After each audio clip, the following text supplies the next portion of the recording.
Welcome to the first episode of Sauna Talk. What do we got here? You got us some samples of some stuff we're going to try. Sweaty ball sack. Sweater weather. I'll be damned. Symbiotica. All right, so we are getting ready to do glutathione. So my whole thing with doing sauna and doing all this biohacking stuff is you stack it. Okay. So the idea is you do the most things that you can do to get the most benefit from it. So glutathione is an antioxidant. Okay. So we are in here to antioxidize. So we want to get... I don't know what that means as it relates to fitness. I just made it up. So we want to get the toxins out of our body. Okay. So this will help us do that. I just watched a video of Brian Johnson, he's this biohacker who's spending millions of dollars and testing all this stuff on himself. And he did microplastics and found that he was doing a really hot sauna, which is a little different. So we may be getting that added to our repertoire here. But a 20-minute sauna drastically reduced the microplastics in his body.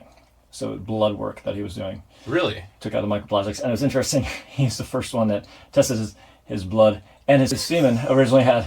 Isn't that something we should talk about when we're already... No, it's fine. Here naked. Anyway. This is man shit. And so, so his semen had microplastics. So he's, making plastic babies. And so... Aren't we all? Not anymore.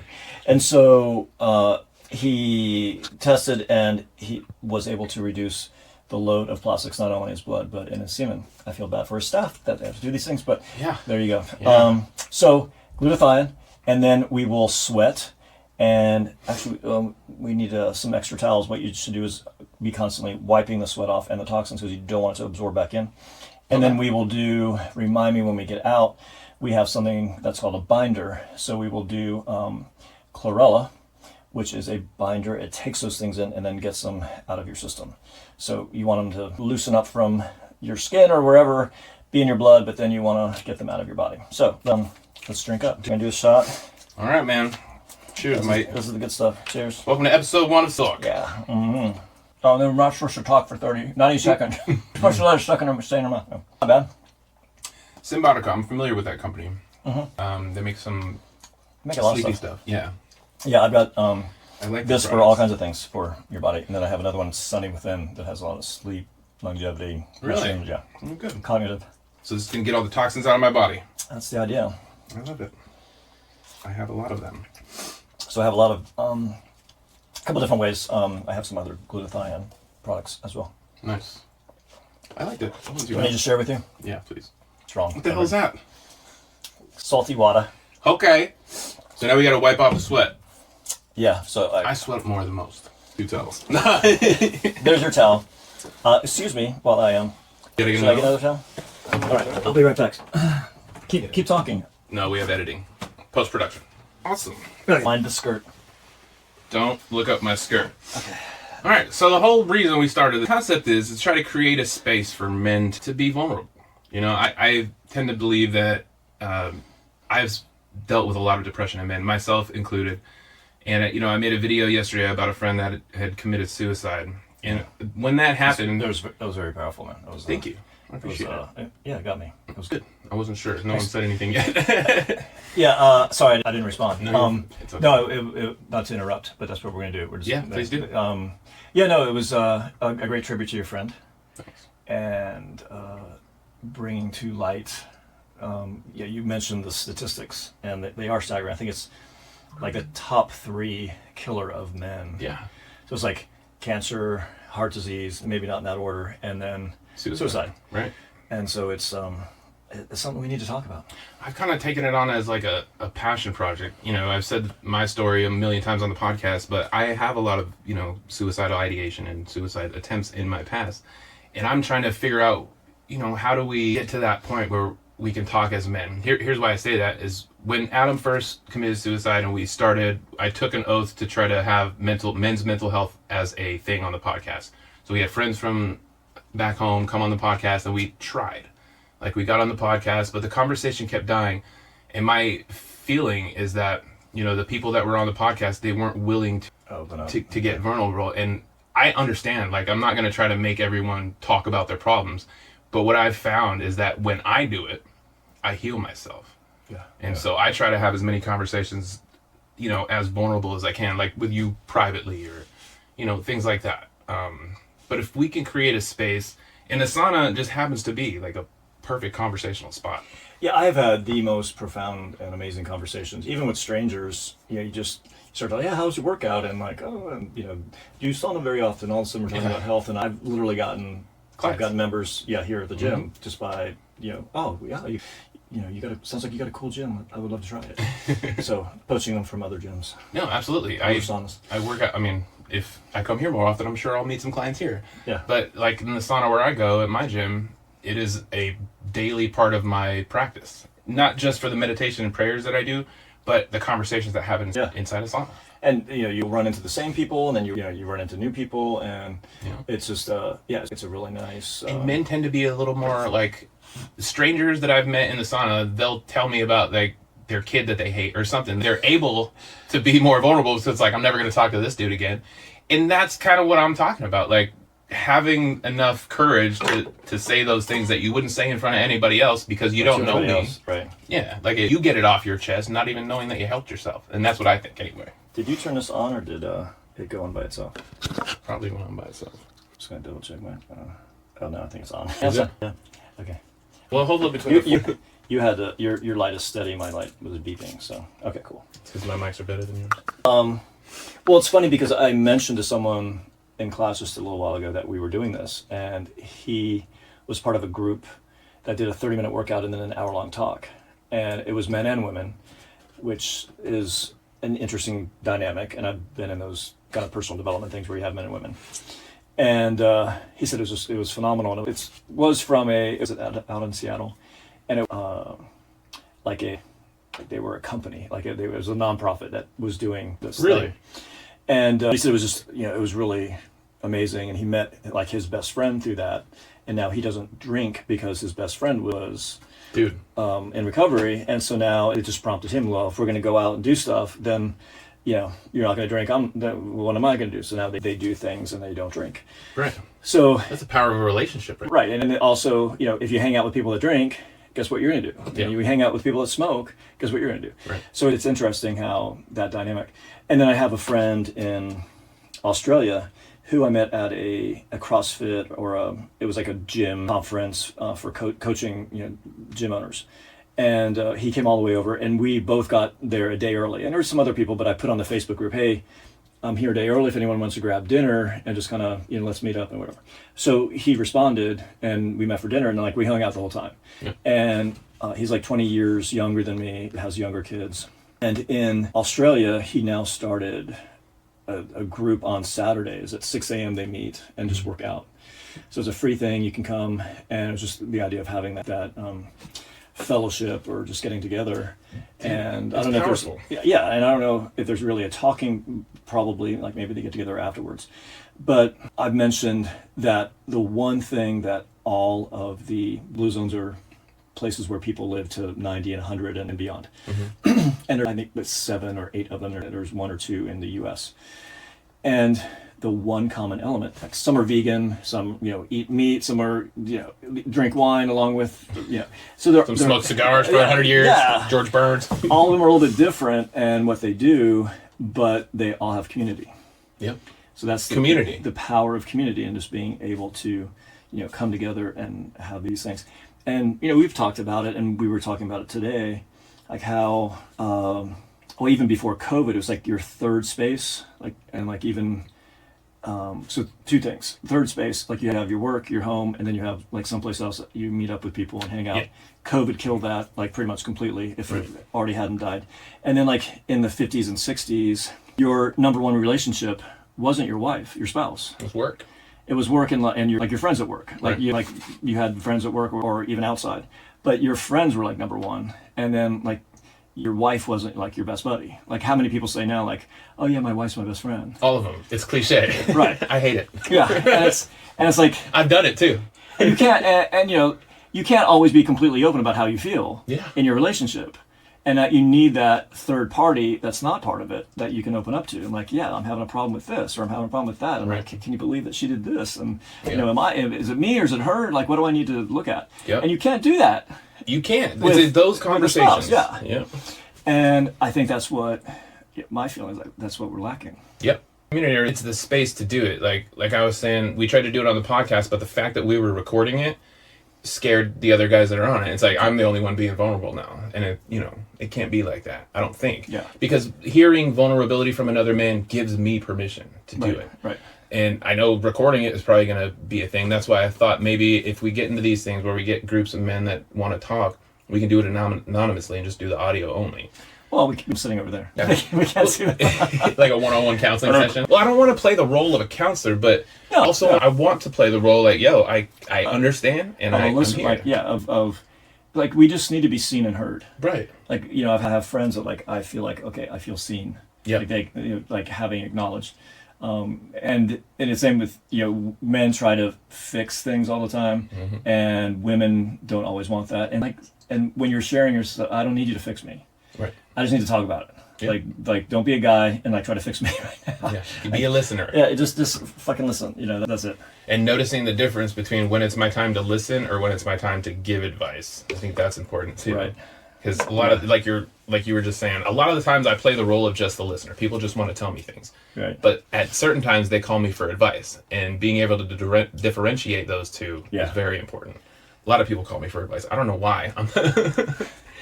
You come across like just because I could, I pretend like I know what I'm talking about. Right.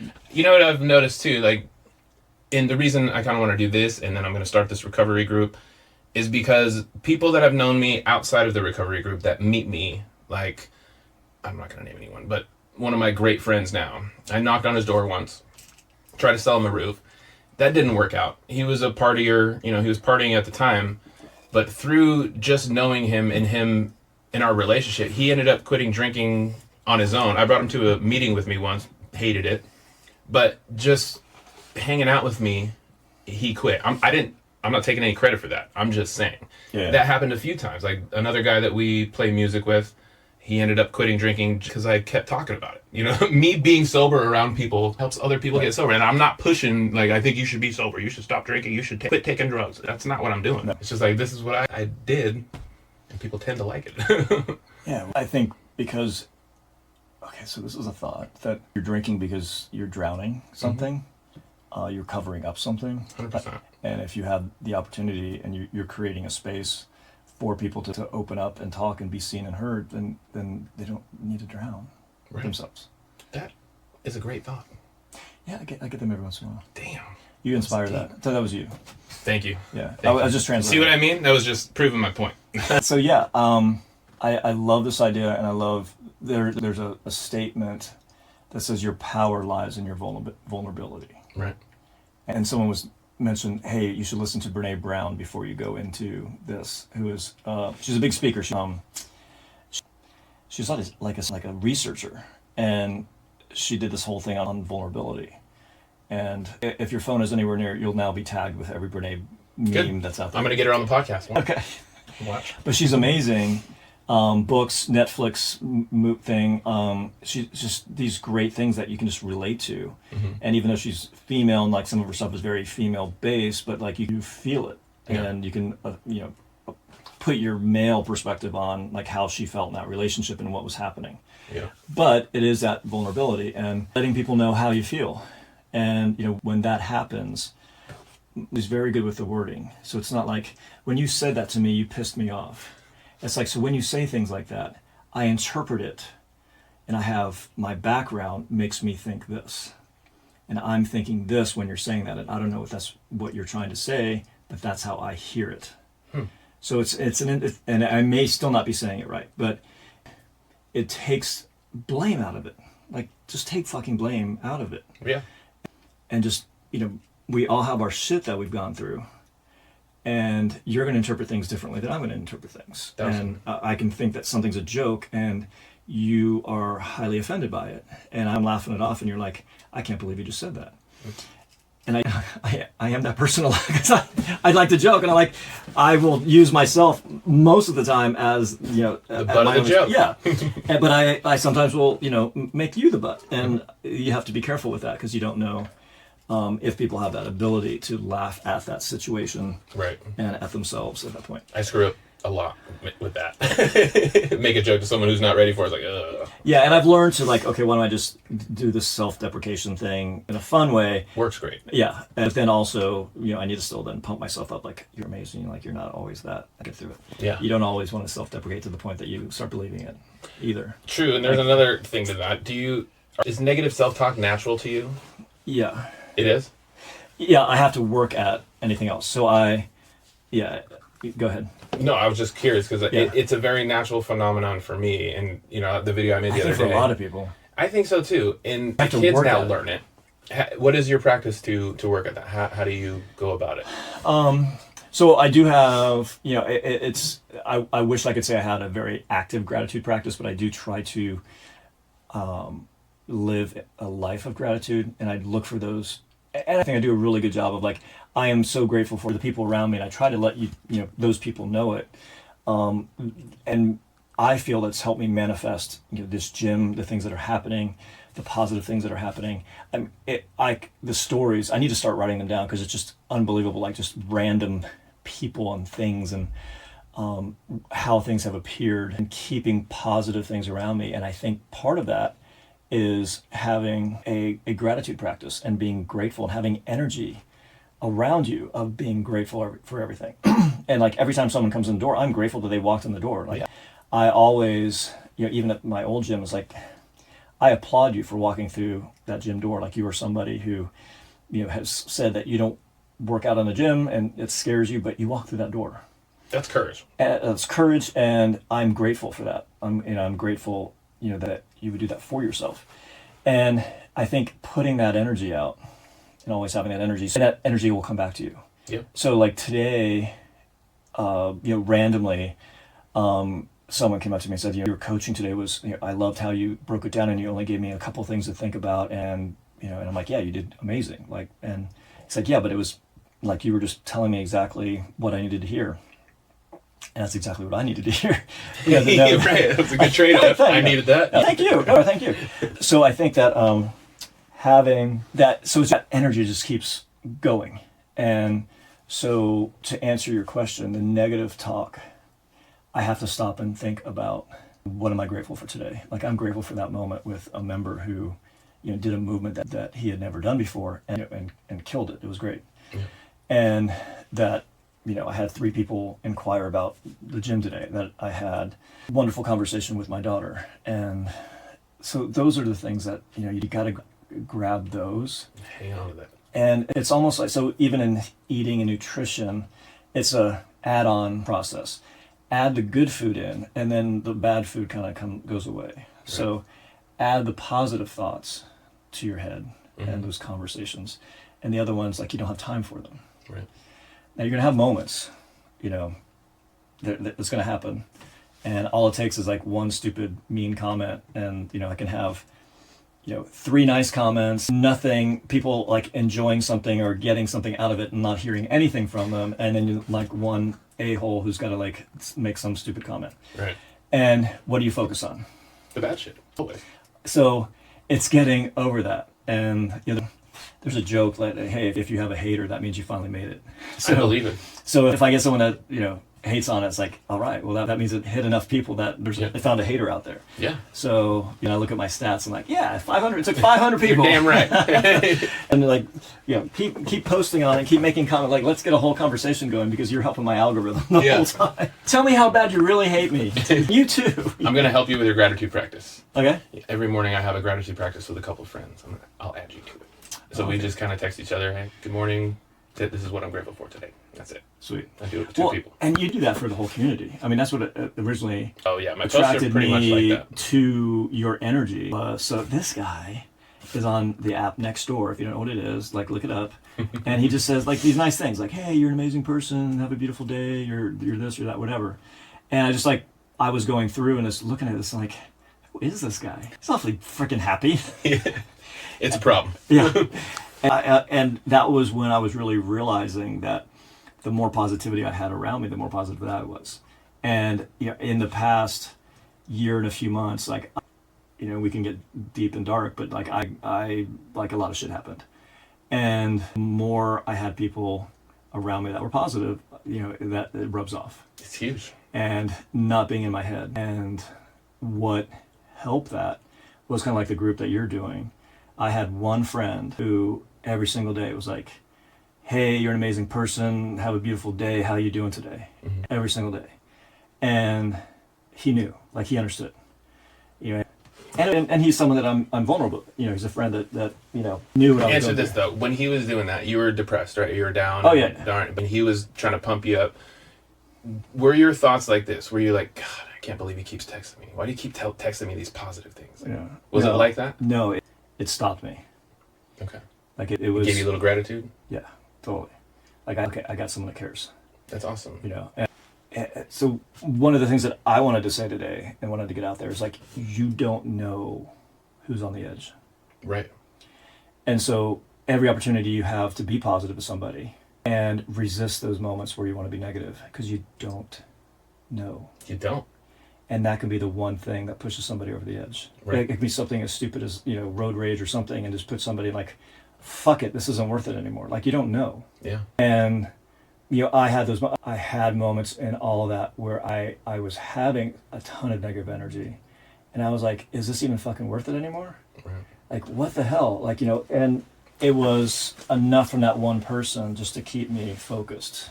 Yeah. And if I would say like, yeah, I'm having this happen and that happen, it's like, F them, and, or as Mel Robbins would say, let them be a jerk, let them whatever.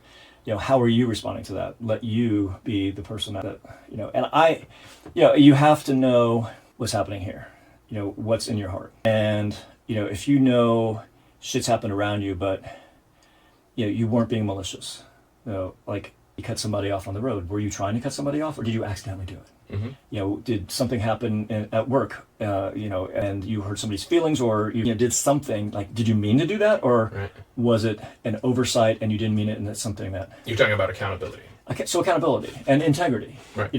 Honoring your word and honoring your word. So that's a whole other story with integrity, but you don't always have to keep your word, but honor your word. Right. And so the same thing with that, like, well, was my intent to screw people over in anything that I had done? No, not at all. And were there circumstances that were out of my control? Totally and completely. And if I could change things and go back and do things differently, would I? Yeah, I would. Yeah. But I can't, So is it something that I can grow from? Yeah, so now how do I take that and move forward? And you just keep expanding that and keep going forward. Right. But, if those people, and I don't even know if they would freaking care, but if they knew how, what I was going through and like that. They wouldn't have said nothing to you. I don't know. Maybe they don't fucking care. I don't know. But that wasn't cool. And like, it made me realize, like, you just don't know. Right. You don't know how close someone is. So. Robin Williams. Anthony Bourdain. Yeah, all these people. Chester Bennington. There's a whole slew. Yeah, your friend. My buddy, a few friends from high school. Yeah. That just happened to happen right before we booked the podcast.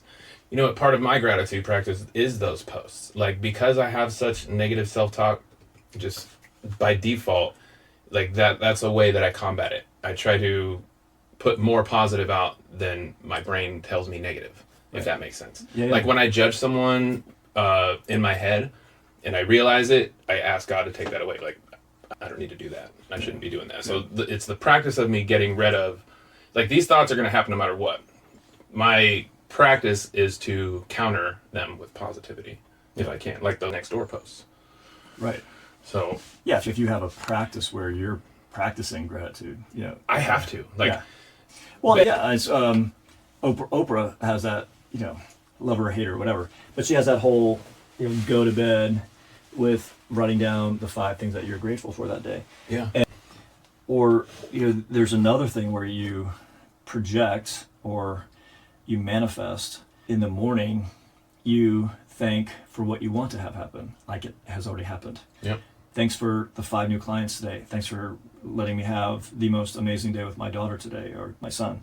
Thanks for that amazing meal at the restaurant and like all of it working out. Like, whatever it is that you project that, and you're grateful for something, and you're setting that tone for it to happen. It's kind of like the 5-second rule, Mel Robinson's. It's all about manifesting. Right? Like, I'm gonna do it. 5, 4, 3, 2, go. Yeah. I use that. I love that. That's how I get out of bed. Like, yeah. I got this one on 5, 4, fuck, 3, 2. Yeah. My first thing out of bed though is I used to journal at night, and I would kind of recap the day. The first thing you do is you pee, and then I don't pee. I don't even look at my phone first. Like I fight the pee while I'm typing because I'm on a time clock as soon as I wake up. Like get all my thoughts out first. Like that has to be my first thing. Good. So I try to do that. I put everything I'm grateful for, things I want to do, things I would try to get done today, but didn't matter if it didn't. And then if I remember it, I'll put a bunch of positive affirmation. These are all to combat my negative brain. Just to set my brain in order for the day. Well, and I think the thing that's important with that is that you've figured out how to combat it. Right. And that's what you sharing is so helpful because people don't know how to. Yeah. And it reminds me of like, okay, I need to keep doing that. Right. Another good thing is with that, at night, if you're writing down your gratitude, is surprisingly to write down a list of things you need to do for the next day. Yeah. And the reason for that is that it comes out of your brain. Yeah. Like you don't have to think about it all night long. Like shit, I got to do that in the morning, and I got to do that, and then like oh shit, and like no, you write down the 5 things. Yeah. Write down the 5 things, and like boom, they're done, and then they're there on a piece of paper, and you get into that practice of just like okay, it's handled. Yeah. I don't have to keep sitting over it. I can listen to Alexa and the ocean waves and concentrate on that and not everything else.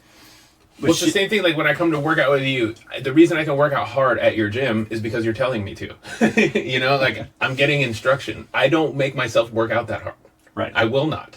Right. I don't know how. Well, that's the beauty of coming to a place, like this, like not to do a little commercial, but and when you come to the idea is that, in any place that has that, I think ours is, obviously better. It's premier, way better. Premier.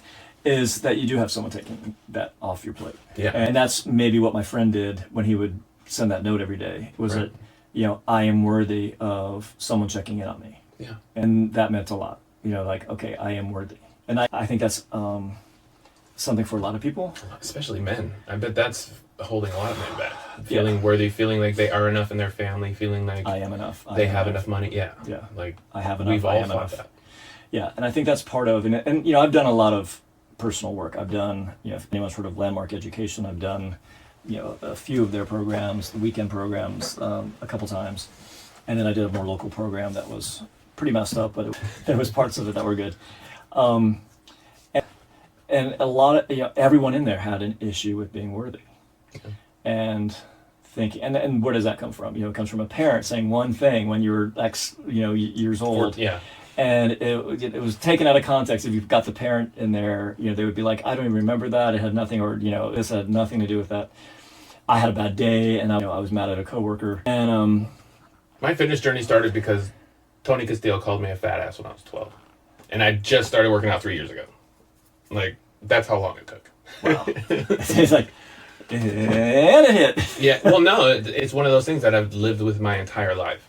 Like, I've always felt like I was overweight, like when I was young, and that didn't help, at 12 years old. And then I just had that thought for the rest of my life. So it was kind of, a lot of people go through that.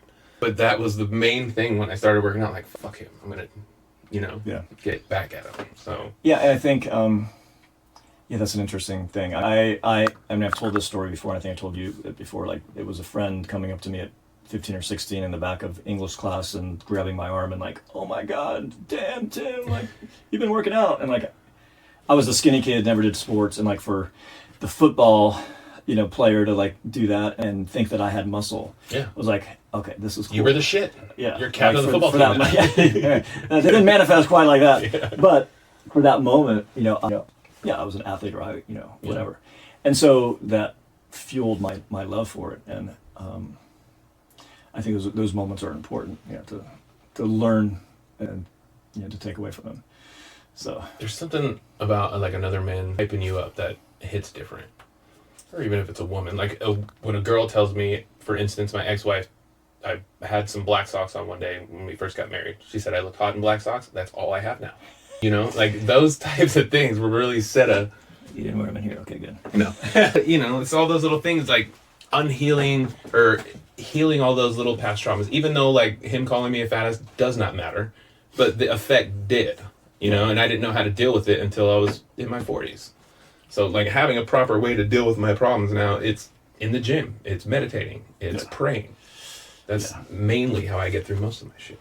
Well, and for me, it's definitely like I was starting to go through my divorce, and I found CrossFit, and like I was at the very early stages of my divorce. Like we weren't talking divorce, but we were getting divorced. Yeah. And to be able to go to the gym, the box, and have that time of just working hard. And there's scientific studies of when you sweat together with people, when you get through something hard, like it creates a bond. Yeah. And we don't even understand energy. And it could be an energy thing, like all of a sudden, like we're all at a certain frequency and it's hitting each other. What is it? It's going to be interesting 100 years from now when they finally, or AI figures it out or something. AI will, and it'll kill it. Yeah, never murder it. So it never happens, and like it never. Yeah. We must stop connection. So that was, such an important thing for me, and so now it's like creating that space. And I have these buddies who are like this like 3 of us that did, or 4 of us that did the Spartan race that was so horrific. It was the beast. The temperature dropped through the day. It started raining. It rained the night before. Like this hill, like the day before, was this beautiful. It was just this grass little knoll that you had to go over. And by the time we got to it, it looked like it's diarrhea. It was just like diarrhea flying, and it was just horrible. And we had to get up it, and then you get to the other side and you're going down it. I literally, I had shorts that I just tore because you couldn't do anything but just slide down and down. I'm just like running into people. I'm like, I'm coming. That sounds fun. Yeah, no. Anyway, we always talk about that one race, and we all went through it. And we're like, oh yeah, remember that race? And like, yeah, how could we forget it? So there's those moments when you go through something with somebody like that, and it makes such a difference. Oh yeah. And that can happen in every workout. Every time you go through something, like we do a Murph workout, and it's like a horrible workout, but you're there with your buddies, and girls and guys, and then you do a cold plunge afterwards, and sometimes there's someone doing their first cold plunge, and you're like, cheering them on. Yeah, oh, no, it's fine. Just go in, just go on. Yeah. That's the thing. It's when people start seeing someone struggle and they jump in to help. Like, I love that. There's like, no, you got to do it like this. Yeah. Like that's the human spirit. That's captured. And we don't have after school. You don't, or sports, we don't have as adults. You're not in a board meeting and it's like, yeah, you got this. No, they all hate you. Everybody at the board meeting hates you. Yeah. And they want you to fail. They want more money, and if he does really great on this, I'm not going to get the promotion. He's going to get the promotion. Yeah, so there's all this negative energy coming. And like even there's a stat, like after 23, 99% of the population will never sprint again. I believe it. And that's just like unbelievable. Like, right? Yeah. I mean, it's like, but it makes sense. Like, yeah, of course. I started sprinting this year, and I probably haven't sprinted since I played softball. Yeah, I did a sprint like a couple of years ago. I did and I couldn't move for another 3 days. Yeah. I tore like so many muscles doing like. It's a thing. I need to warm up for like 3 hours to get ready to do sprint. Right. It's a whole different thing than when you were a kid. But so now sprinting. And there's even a book out on Born to Walk, and it's saying that we're born to walk and sprint, not born to run. We're not born to run. You were telling me about that. Yeah. And that's why I started sprinting. And that's why I have the walking club. Oh, yeah. I did that. Okay, cool. I'm sorry. No. But, and I'm getting ready for a High Rocks race. And, one of the things to do is go out there and do sprints. Like it helps that VO2 max. It helps, your lactate threshold. And it's just amazing what that can do. And nobody's doing it. And jumping. Yeah. Women need to jump. Like women need to get that pounding because then it helps build the bones. Women need to get that what? The pounding? The jumping. You're not putting those words in my mouth. This is men's sauna time. Sauna talk, all right? Yeah, I don't need the HR crowd out. No. Yeah. Where were we? Sorry for the comic relief. That's all good. Yeah, so what's our next topic? Relationships and men? Oh, God. Oh, with women. Well, let's see. Yeah, let's talk about inside a relationship. And you were talking about like kids too. Like fatherhood or just... Well, I'll talk about the struggles that I faced in the last year of my relationship. So I'm not going to talk bad about my ex. I have the most respect for her. But we kind of grew apart over the last, 5 years. I got sober and I did a lot of work on myself. And what ended up happening is in the house, like she's still kind of the same person. Yeah. And so I did all this work and I kept growing and it created a weird energy in the house. Like that is so common. Yeah. So like I'm working out all the time, so naturally I'm trying to get my family involved, and the kids would come, but with the ex, it's like it ended up putting pressure on her that I didn't try to do. Yeah. That wasn't the reason we broke up.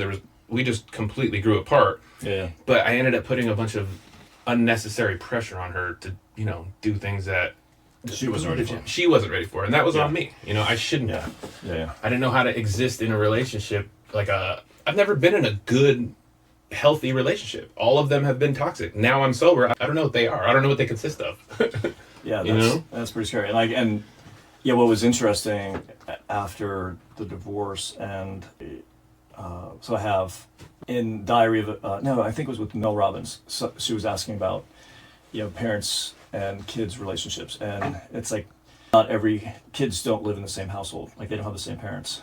So like my three kids had a totally different parental experience from each other, and like what my son experienced was not the same parent and same thing that my youngest daughter, 10 years different, and relationship had evolved 10 years, that was headed to divorce. So at one point when my daughter was, I guess maybe 10, the youngest one, and I said, do you even remember your mother and I being in a loving relationship? And she was like, no. And that really stung. And so it became my mission and my point, like the points that I would make is like, talk about fun family times.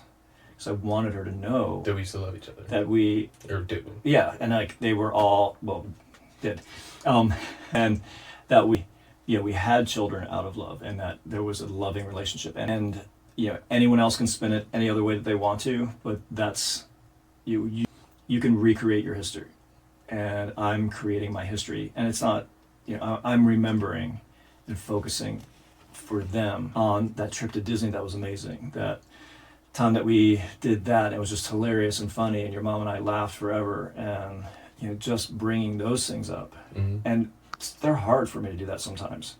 Like I don't have that overall feeling of wanting to do that, but I need to do that for them because I want them to experience and frame it, that relationship, so that when they go on and build their relationships, they can take from that.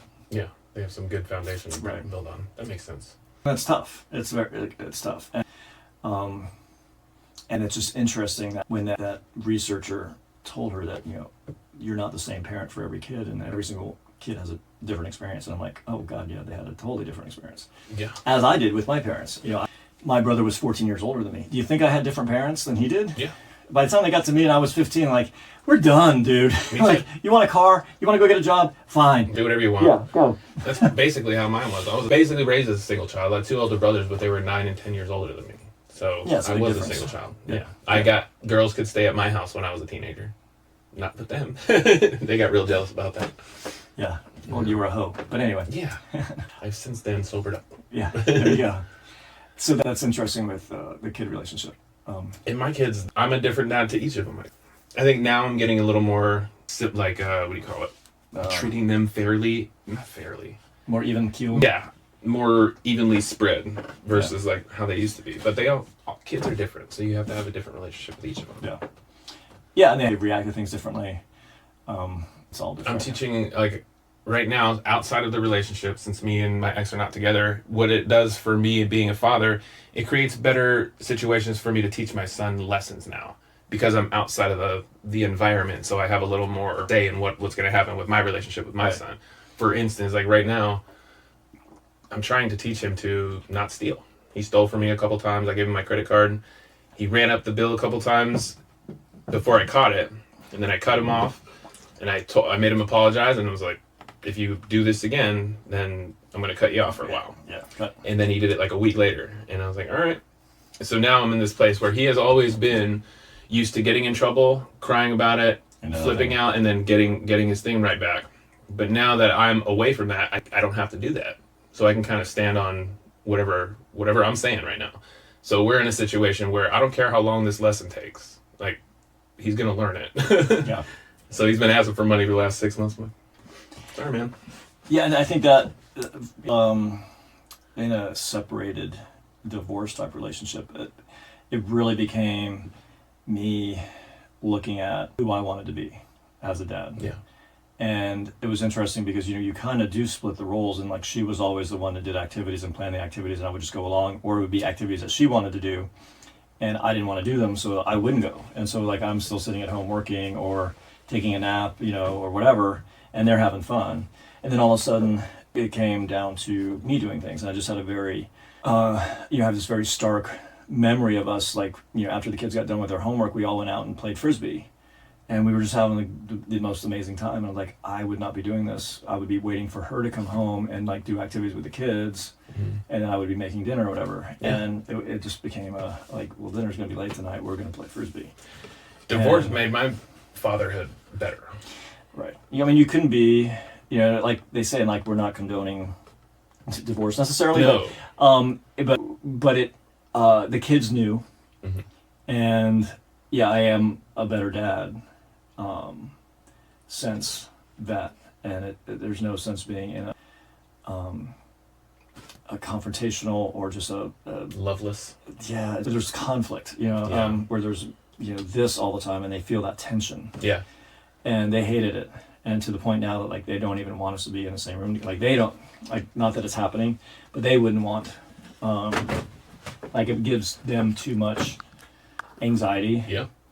Because they anticipate like something's going to happen. Someone's going to say something, and someone's going to take it the wrong way, and it's going to be over. Or just having to sit in the same room with both of your negative energies, like they can feel that stuff. Yeah. That's exactly what happened to me. So now like we don't even try. Yeah. And of course there's going to be weddings, and there's going to be graduation still, and there's going to be babies being born maybe. So we'll have to figure it out. And I do feel bad for my kids that they have to separate all that. Yeah. And hopefully there will be things that we can do, and there won't be that issue as we grow. My kids, when we split up this time, they took it they supported it, really. They were like, good. Yeah. I'm like, dang. Dude. Finally. Yeah. I didn't know that about my kids, though, because I never really bothered to ask. I assumed, because I'm a man, maybe, that the kids wanted mom and dad together the whole time. Yeah. But us together, when I think about it, it wasn't a whole lot of love. It was just, you tell me what to do, I tell you what to do, and like... Co-parenting. Yeah. So it just ended up falling the fuck apart. Yeah. It's, okay. Good, right? Next. Is that a good time? That's probably enough. Yeah, let's do it. So, should we wrap it up? Yeah, let's do a close. How do you want to close? I'm thinking. So, Chris, just what makes an amazing day for you? An amazing day? Yeah. Going to the gym, seeing my kids, writing music, podcasting, and selling a roof. Those make my life perfect. Nice. All of them. Nice. What about you? Yeah, I think it's being able to sleep until 7 on those days that I can do that, and enjoy my cup of coffee. I love my coffee. Having some downtime to be able to do a morning routine. Yeah. And coming in here and just having a great experience with people, taking them through a workout, letting someone just, people get sweaty and whatever. And then to be able to help someone with an issue. So maybe it's a pain, it's a supplement, or someone coming back to me and saying, hey, that thing you told me, oh my God, it worked great. So having that almost like validation, but having knowing that I'm putting something out there that's Helpful, yeah. And that's 99.9% of why I'm doing this, is I just want to help people. Right. And there's a whole podcast around that. Yeah. Why do we do what we do, and how you got to where you are. And doing sauna, self-care, like taking time for self-care, and knowing that, okay, I got to stop, I got to do it. But then... That's so underrated. Self-care... So I never thought I even had that concept in my mind until I got sober, until I got around a healthy person. So I wasn't even around healthy people enough to even hear that phrase. But self-care is so important. I didn't do anything for myself. And then when you're doing the self-care, then it's harder to hurt yourself. Right. It's harder to drink. Yeah. Because I've made such great progress. Why am I going to go backwards? Now the studies are, no amount of alcohol is good for you. It's not that one glass of wine thing or a couple of drinks. That was all put out by the Alcohol Association. Of course. That was all propaganda. You can buy one bottle of ours. And then they pay the blog mom and dads to put it out there that have their following. And it's not true. So so once you're doing that self-care, if I'm going to do this, the last thing I want to do now is go out and have a beer with somebody. It's I'll have a non-alcoholic beer, but I'm not going to have a beer with someone because I just got the toxins out. You get into the habit of you don't want the good progress that you just made to go away. I feel that so much. Yeah. Last night I was going to stay with a pretty girl last night, but I was like, no, I have my routine to get to. I have stuff to do today. So I came back home last night and went to bed at a reasonable hour like a goddamn adult and did my day. Dang, that adulting thing. It's crazy. Yeah. Well, I'm impressed with myself. For what I walked away from last night, Okay, well, I got it. There'll be other nights. When, I know that. yeah. But I'm grateful that I have that thought. Like, no, I have too much to do. I have to. I'm the only one that's going to build my dreams. I'm the only one. Yeah. People will help, but there's that voice, or there's a meme, and the soundtrack is like, no one's coming to save you. Yep. And that's Mel Robbins. Yeah. That's her saying that. Like, I realized that, oh, wait a minute, that's Mel saying that. I didn't know that's awesome. That's Mel. Like, no one's coming to save you. No one's going to come, no one's going to get you to bed. No one's going to make you do the workout. Right. Like, no one's coming. So that is scary, but eye-opening. And that knowing when you do these things for yourself, like, Yeah. No. Learn how to pat yourself on the back. It's sweat. It's your fault. Yeah, this was a good sweat. It Sweat session. Yeah. Yeah. Well, I think at the end of the day, this sauna talk is to reach men. I want to reach men. I want to help them with their problems. No, I can't fix your problems, but I want to give you the permission to help you fix it by yourself. Well, and Chris, what you're doing is creating that space that you can realize that, that you look out there, we're all dealing with something. Right. Like, you can walk down the street and, like, that guy Chris, he just put something, wonderful out, he's making it sound good, he's having this awesome day. Well, fuck him. Like, I'm having a shitty day. Right. Like, no, like you may not be feeling like that. Yeah. But you're putting that energy out there to combat that, and that it's a process, and that gives us permission to just have grace with ourselves. Yeah. And realize that other people are dealing with that, and then you can have grace with other people, and realize that, you know what? And that is the point. That's the space we want to create in the sauna. I don't know how big we can make it.